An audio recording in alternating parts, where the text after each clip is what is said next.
Sharks versus Dragons, Thursday, 7:50 at PointsBet Stadium. Sharks team news, no changes to the teams that beat the Bulldogs in round 16. Toby Rudolph is named in the reserves and could play. Dragons, Hunt has been named to play. Sully, Bird are both out. Moga starting at centre. Murdoch Masilla starts at the second row. How do you see this playing out, Smithers? Yeah, I called the game last week, the Dragons v the Warriors, and they were, it was a messy game, right? It was a messy game the first 40 minutes. The Warriors weren't great either, but then they kicked away second half. They played, some pretty good footy. The Dragons, though, their defence out wide, they just, I don't know, they looked a little bit lost. They looked like they lacked a little bit of commitment. They were making fairly good decisions, right? So when the Warriors came with their long shifts and they were playing out the back to those sweep runners, like they made good decisions to come out and jam, but then they didn't commit themselves to make the tackle, Kempy. And we all know, particularly yourself, defending out wide as a winger, if you make a decision to come in to stop the football, you actually got to meet the man with the ball and shut the ball down. Every time the Dragons, chose to shoot out of the line and to come and try and stop the ball, they looked like they were half committed to what they decided to do, and the Warriors just went around them. Hence the 4 tries to Wateni Zalesniak in the end, and then they went down the other edge as well. The Warriors and scored tries. So that I'd like to think that they've addressed their defensive issues. The coach and the captain both come out and said that was an embarrassing performance, particularly when it was Jack DeBellin's, his 200th game. It's a fair milestone for a guy that's been there for a long time, and they just did not turn up. I'd like to see some sort of response from them this week. Couple of injuries. Moses Sully, he had a head knock. Jack Bird, he looked like he was carrying some sort of lower leg sort of foot injury for the most part of that game. So they got some fit players back in it. Sharkies, look, where are the Sharks at right now? They're sitting 4th, right? They've had 3 buys. I know, and we have to continue talking about this. I'm boring the listeners here now, but they're sitting high on the ladder with all their buy points. They got 6 points for buys. I don't know if they're actually a top 4 team right now. I don't think they are. I don't think they are. And I'm not going to go off. I'm not taking too much of their recent form because the last game they played was against the Dogs. Of course, they had last week was a bye round for them. And previous to that Dogs game, they got smashed by Melbourne, and they just, I don't know, they didn't look anywhere near a top 4 footy side. So, this is I reckon it's a bit of a danger game myself for the Sharkies, Mate. Derby, local derby as well. And in regards to the Sharkies, the problem that they face them, basically from a season perspective, is until they play a top 4 side, they'll always be questioned. Guys, when you get up against a top 8 side, you struggle. And I think that they're 0 from 6 when it comes to playing top 8 sides this year. Wow. Get Tommy to check that maybe for us. But I'm pretty sure they're 0 from 6 in playing top tier sides. So they're in this really tough spot of, even if they go out and win every match, because their draw for the next 3 weeks, I think, is purely bottom tier sides. Even if they go and win every match convincingly, there'll still be this maybe subconscious, maybe conscious. We haven't beaten the top tier sides, guys. So we don't know where we're really at. Their first real test, I think it's the Warriors in maybe 3 or 4 weeks.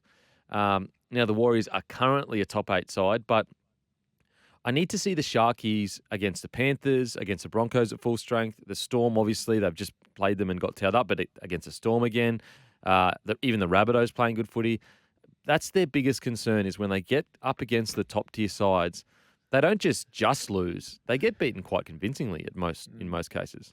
And that was the most part of last year as well. Yeah. They didn't do so well against the top teams last year, and I guess that was a direct reflection of how they left the competition as well. They went out in straight sets.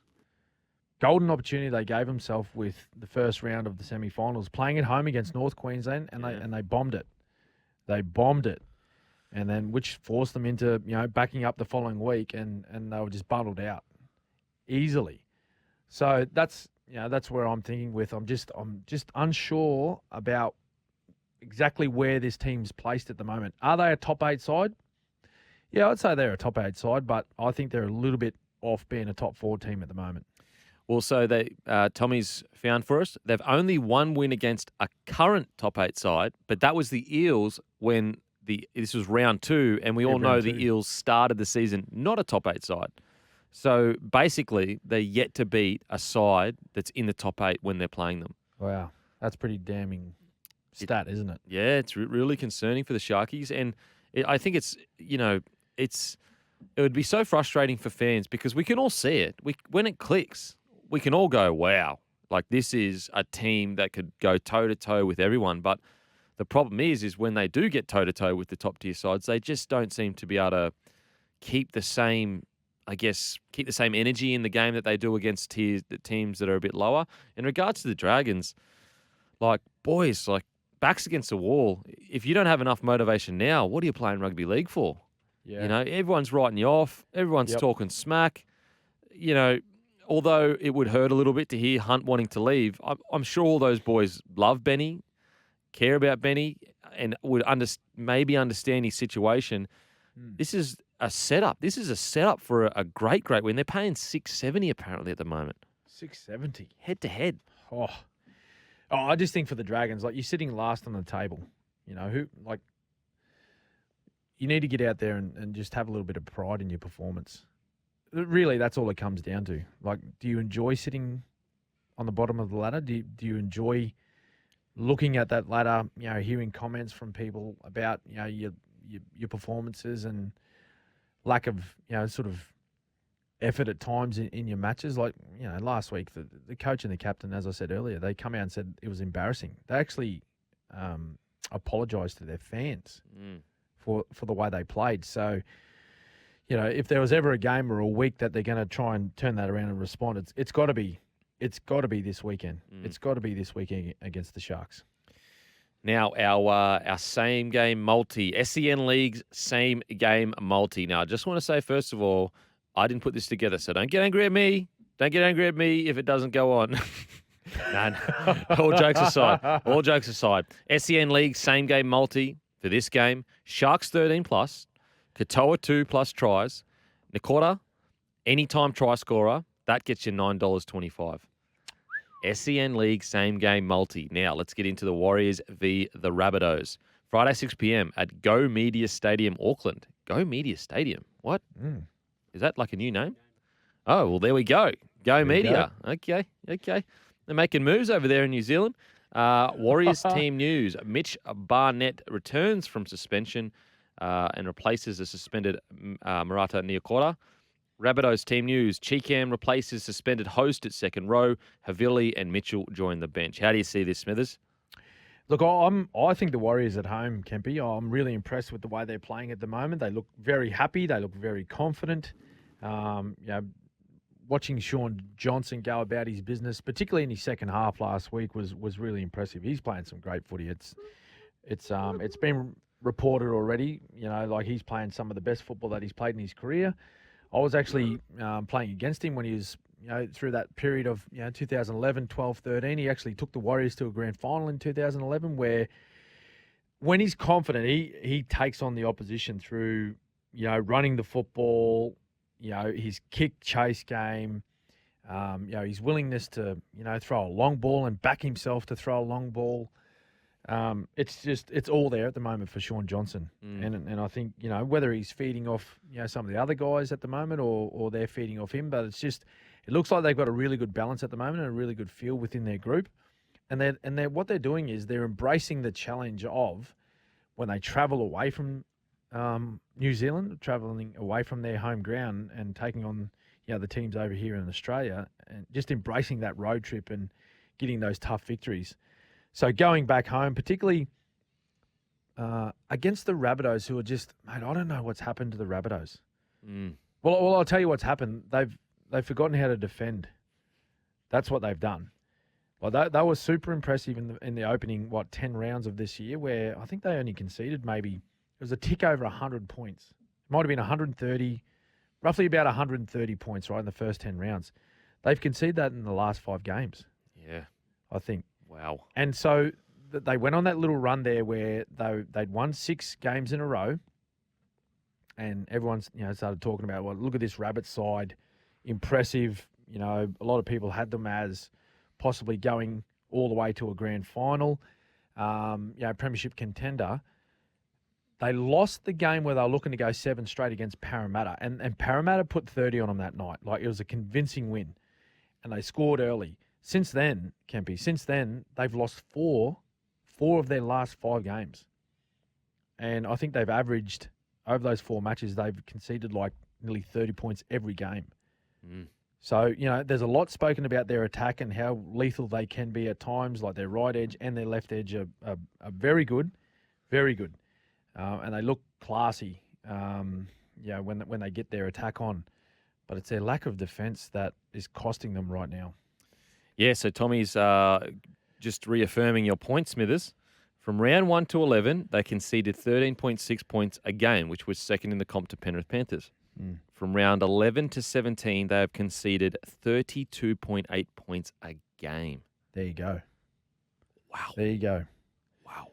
On this occasion, the numbers don't lie. And I tell you, they paint the picture, don't they? They really, really do. And I got to say, I don't think the Rabbitohs are out of it by any stretch. I think they definitely still can be a premiership threat. But I do think what a missed opportunity this month of rugby league has been for them, because they head into, I think, 2 buys. They were playing outside of Para. I think they were basically playing either teams that weren't in the 8 or teams that were out of form.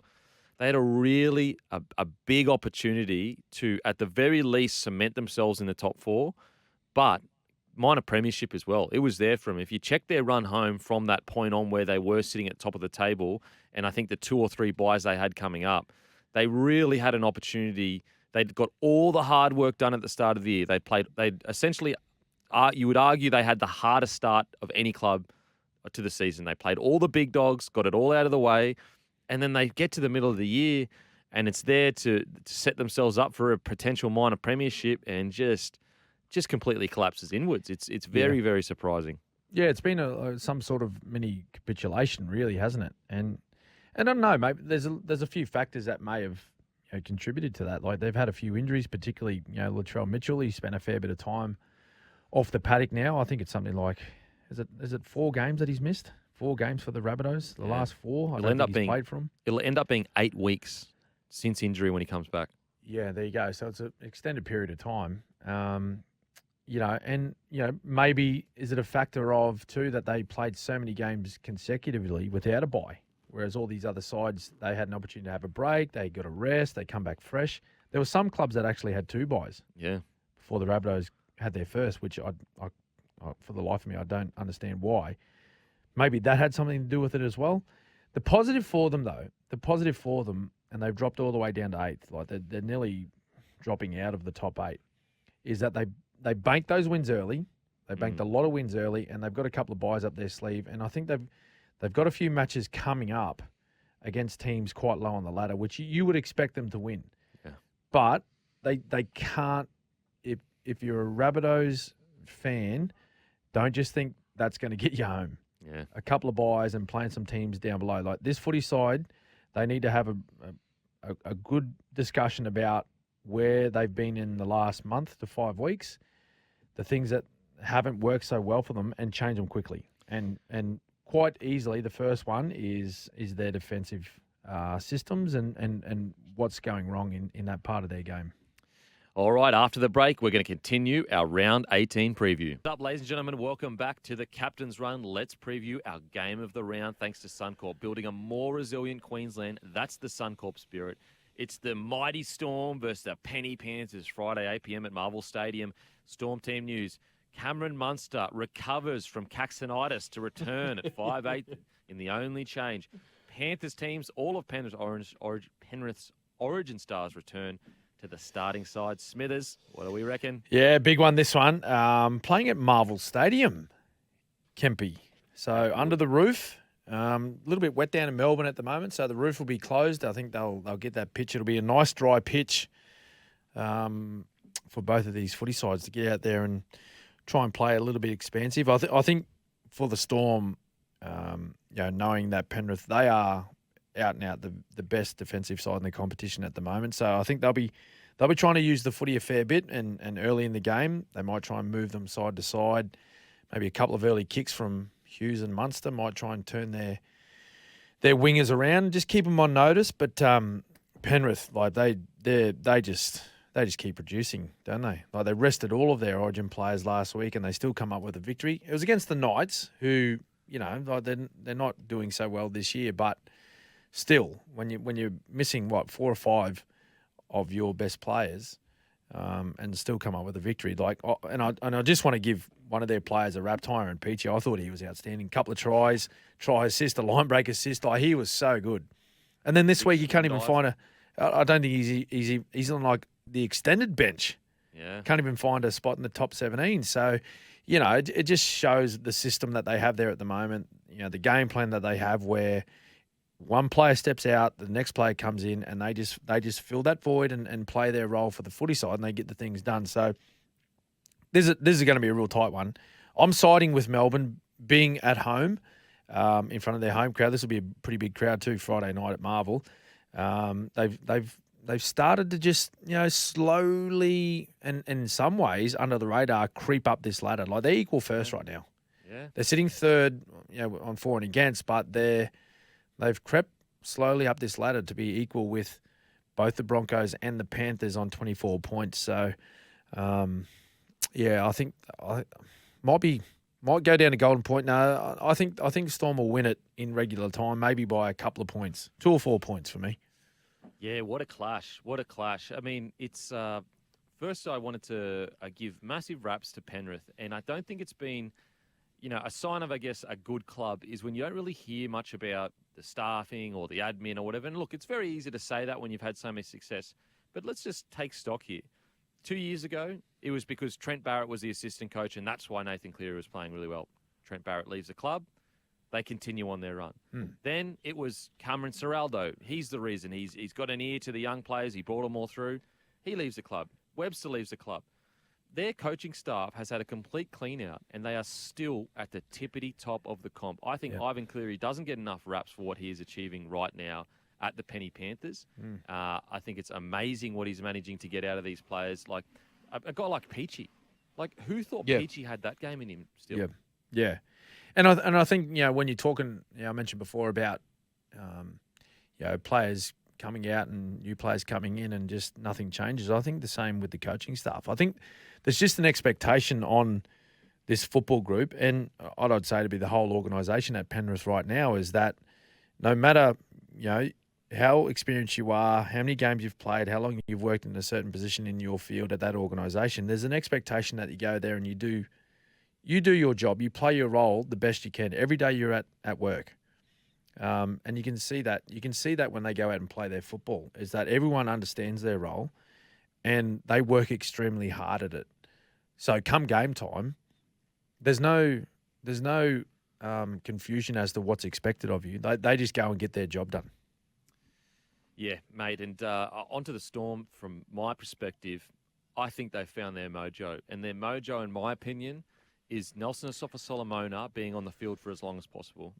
Now, Tim, the great Tim from our Monday review podcast on Bloke in a Bar, a few weeks ago, he said, "Look, I just need Nas to be on the field more because it seems like they're just such a different side."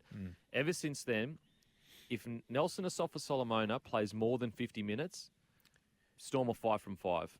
Wow. And the games where he plays less than 50 minutes, I think they've lost, I don't know, 1 from 4 or whatever. It's not a good record. And so I just think that because the depth of forwards at the moment at the Storm, it's slowly growing and it's all new people. So it's going to take some time. But right now it's quite shallow in my opinion. So Nelson on the field just gives you the momentum that you were lacking without Pappenhausen, without Cheese. He has replaced Cheese's ability to get that quick ball rolling so that Harry Grant can get out of dummy half. Cameron Munster can be on the front foot. And also, since Nelson has gotten on the more minutes, Jerome Hughes is completely unlocked. He's starting to play his best footy. Yep. And so if Nelson can stay fit for the rest of the year, and then you get Kamikamica back with Christian Welsh not tired from Origin, I think the Storm are a premiership threat this year, and I think they've snuck up on everyone. Yeah, I think that's a key to Melbourne's success this year is that trying to get some big men consistently on the park. And I think that 1-2 punch of Sofa Solomona and Kamika Mitha, having those guys there to create momentum for guys like Harry Grant and Jerome Hughes, those two players in particular, it's the way they like playing. They like playing on the front foot. They like playing fast. They like getting Harry Grant out of there. He's a runner. He's a natural runner of the football. That's the strongest part of his game. And then when he gets forward and they all follow, then that's when Hughes and Munster all jump on board with that. So, I think, as you said, mate, like the result of bigger minutes for Sofa Solomona has resulted in some positive results for Melbourne. This is going to be a great game, though. Great game, because no matter what you throw at Penrith, like they find a way to turn you away from their goal line. They just find a way. They know how to do it. And there could be some big, not big, because a loss to either one of these sides doesn't see them really drop too far down the ladder. But the winner, I guess, will be leading the comp after this round. They'll really separate themselves, I think. You know what I mean? Like, they'll be the out and out. Like, this is the team that is really pushing for a premiership. I know Penrith are obviously missing Cleary. Also, just quietly, if I was a half marking Nas, I'd needle both shoulders before playing. I'd say, Coach, my shoulders are good, but I don't want to feel a thing. If I get knocked out, I just get knocked out. Mate, where like if he hits a hole like he did on the weekend, right, and you're defending as that half where Schuster was, where are you hitting him? High, up around the ball, or are you going around the legs? I'm trying to time it so as he goes past me, I chop him. Are you going to get behind him and hold the jersey and ankle tap? Look, let's just mark it down for a missed tackle, all right, Smithy? I did my best. Mate, right. It's not going to happen. Look, I didn't know how to tackle from the wing at the best of times. Big Nas run at me. No chance. That's our game of the round, thanks to Suncorp. Make sure you're Queensland covered. Search Suncorp Insurance for a quote today. That's the Suncorp spirit. After the break, Raiders v Titans. The captain's run. Let's get into it. Raiders v Titans, Saturday, 3 p.m, GIO Stadium. Smithers, what do you reckon? Yeah, good matchup this one, Kempy. Both teams, they'd be pretty happy with themselves over the weekend. The results going their way. The Titans getting the job done against their big brother, the Broncos, and the Raiders. Well, they knocked over the Chookins. Look, I think Raiders. I think Raiders at home. The Titans going down to Canberra to play this one. Their away form this year is, I think they've had 3 losses, 5 wins. 3 wins, 5 losses away from home. So they haven't got a positive record away from home, and I think this is pretty hard. Like if the Raiders get in that style of footy that we talk about a lot and really just drag the Titans down and slow them down, Titans want a fast game of footy. They want to be able to use the football. They want to shift it. They want to go wide and then play footy back through the middle, interchanging of passes with their middlemen. Big Tino coming back will help that. But I think if the Raiders have the ability to slow them down and play the game at their pace, I think they win it. Makes it a little bit harder without Papali'i though, hamstring injury. But yeah, I'm tipping Raiders at home. I'm torn on this one. I'm torn because the Titans that turned up last week were phenomenal. They were really good. Now, Broncos, certain things didn't go their way, but the Titans really, really showed grit. Mm-hmm. And the kind of form that a guy like Fafita's in, and then they get Tino back, Brimo fighting for a spot at fullback. Initially, I think I picked the Raiders, but the more I look at this Titans side, and I just feel like it may have galvanised them, the loss of Holbrook. Mm-hmm.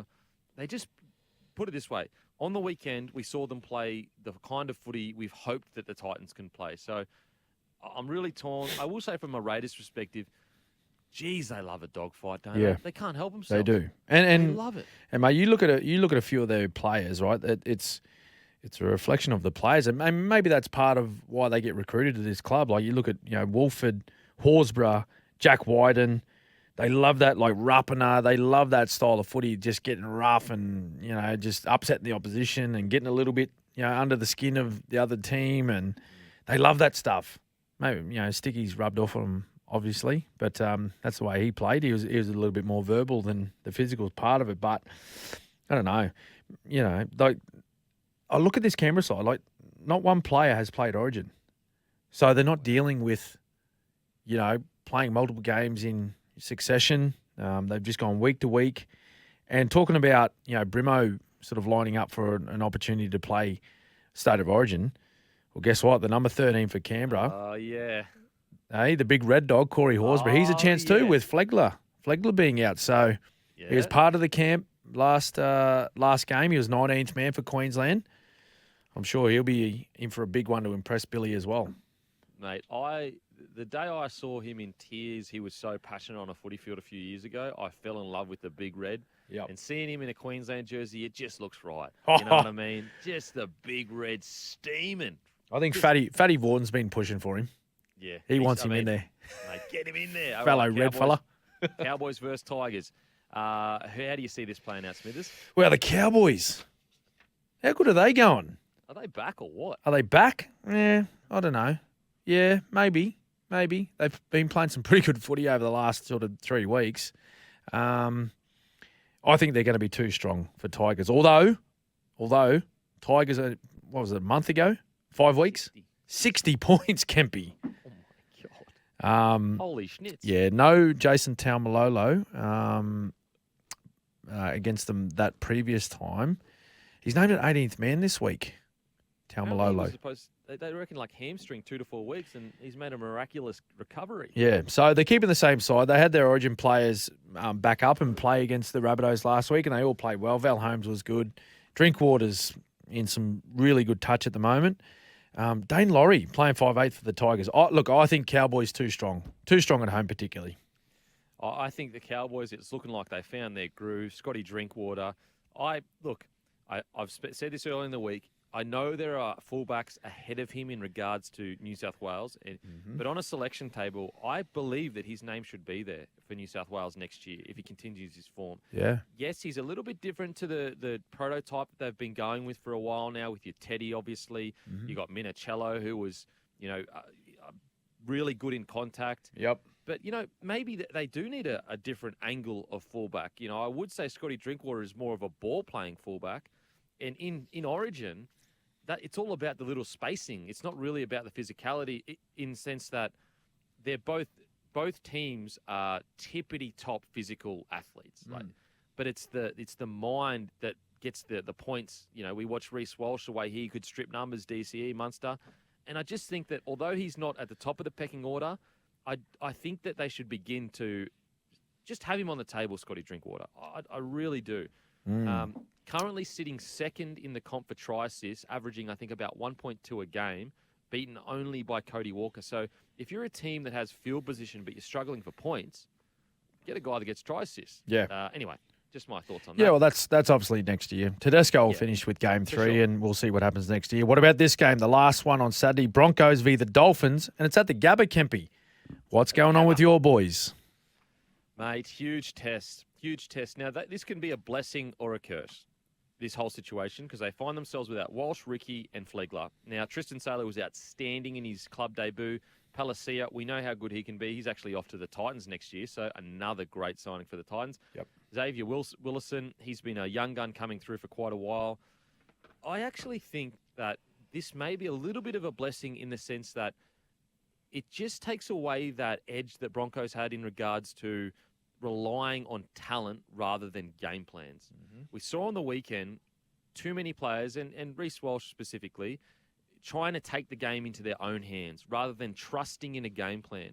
And I think that maybe with Ricky, Flegler, and Reece Walsh out, it might just take that confidence a little bit away from it and go, okay, let's fall back on what Reynolds wants us to do in a game plan and get the points by grinding it out rather than just forcing it due to our, incredible talent.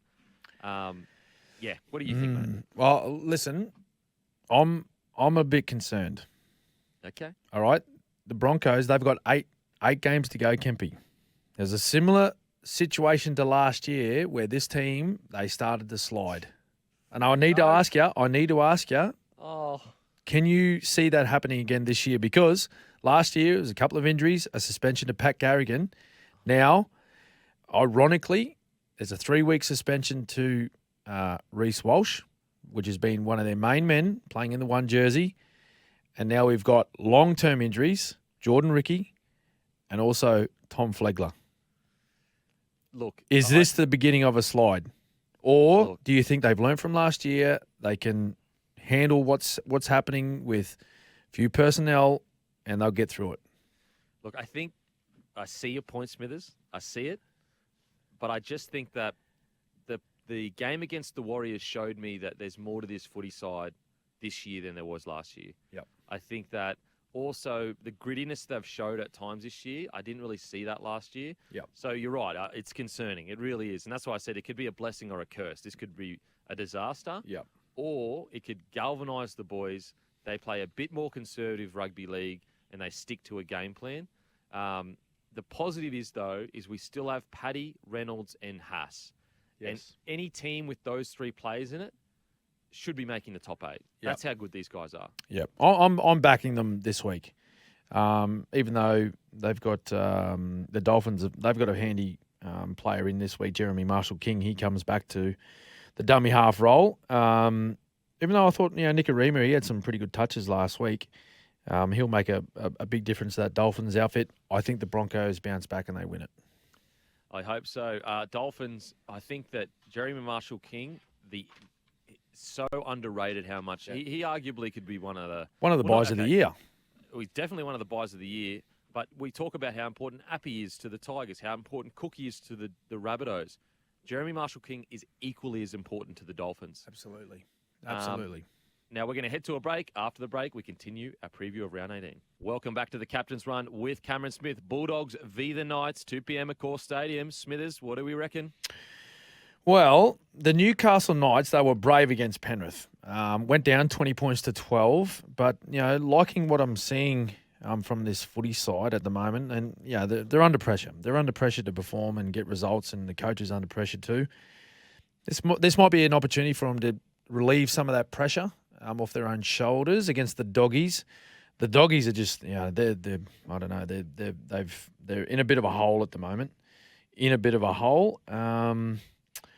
I think, they're coming off a bye though, so at least they've had a chance to sort of maybe reset a little bit and, re-energise themselves and get themselves up for this one. I think Knights though.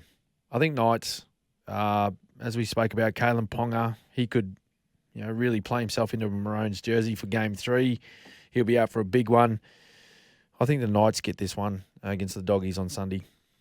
Now, Smithy, we're about to break a record. Listeners, are you ready for this? Yes. I disagree with you, Smithy. Oh, no. I disagree. Really? Why is that, though? Disappointed with the Knights. Super disappointed with the Knights last week. I was disappointed because your season's on the line, your coach is under fire, and you complete at 62%. Yeah, that's true. There's grit and they work hard, but come on, you got to be better than that against an understrength Penrith side.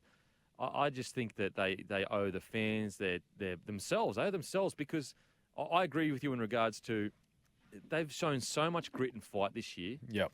They really have, and it was just such a letdown that they go to Penrith with the season on the line, the coach's job basically on the line, and 62% completion rate. That's so poor. And that can be that coupled with their ill discipline. They gave away 6 penalties as well. So that doesn't help your cause. Against the side, we've already spoken about them before, against the side that's well drilled and they all know their roles in Penrith. So then they're two. If they fix those 2 areas this week, I think they win. I think they come away with a comfortable victory, actually. Oh, no, I agree with you there. I do think that the Knights get the job done because the positive in that silver lining of disappointment is these are fixable things, as you just said. You can fix your completion rate, you can fix your errors, you can fix your discipline.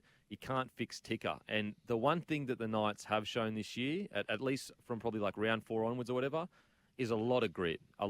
So I think that they'll bounce back this week. In regards to the Bulldogs, look, I know Bulldogs fans are getting super impatient, and I get comments all the time about, Kempy, how long are we going to wait? We got to wait. But I said before the season started, not only with this massive injury toll they've struggled with, but the Bulldogs were never going to be ready this year to make a top 8 push, in my opinion. Yep. It's always going to be looking towards 24 and 25.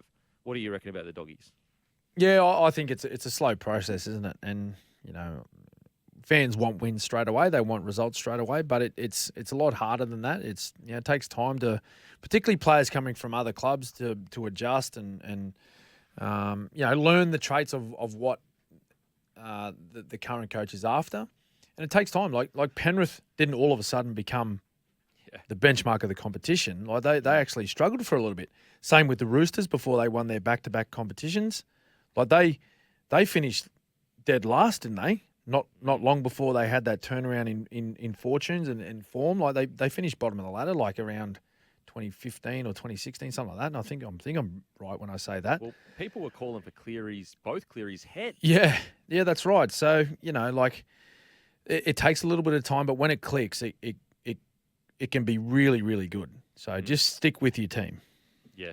Mate, we're going to head to a break. After the break, Seagulls versus the Roosters. What is up, ladies and gentlemen? Let's get straight into it. Seagulls versus the Roosters. What do you reckon, Smithers? Well, huge names coming back for Manly. There's about half a dozen of them, Kempy, the two Drabojevic brothers, namely Jake. He's been out for quite some time now, and I think they've been missing him quite a bit. Just his work around the middle, of course, we all know that, but his composure and just the confidence that he brings to the rest of this footy side. His younger brother, Ben, he's back. Jason Saab, Kelman Tuolangi, and Brad Parker. I love Brad Parker. He runs the ball hard and direct, and he asks questions every time they play to him early out in that edge. He forces his opposite man to make tough tackles. They got to be committed. Roosters, bit going on. There's a few out. Swali'i, he returns to the wing. Radley's going to play on an edge. So there's a little bit of chopping and changing to happen here. I think with all those names coming back, I think Manly win. They weren't great last week. If you look at stats alone with Melbourne, they were pretty evenly matched. And if you looked at that alone, you're thinking, well, that would have been a tight game. They were beaten convincingly. They just couldn't find any points. I think they'll be a lot better this week at home. They love playing at Four Pines. I think Manly for the victory. I'm going to go Roosters. Ooh. I think that I like Radley on an edge. I like Sandon Smith. I think he's getting better each game. And it's got to come good at some point, surely. Yeah. Jeez Louise. You would think.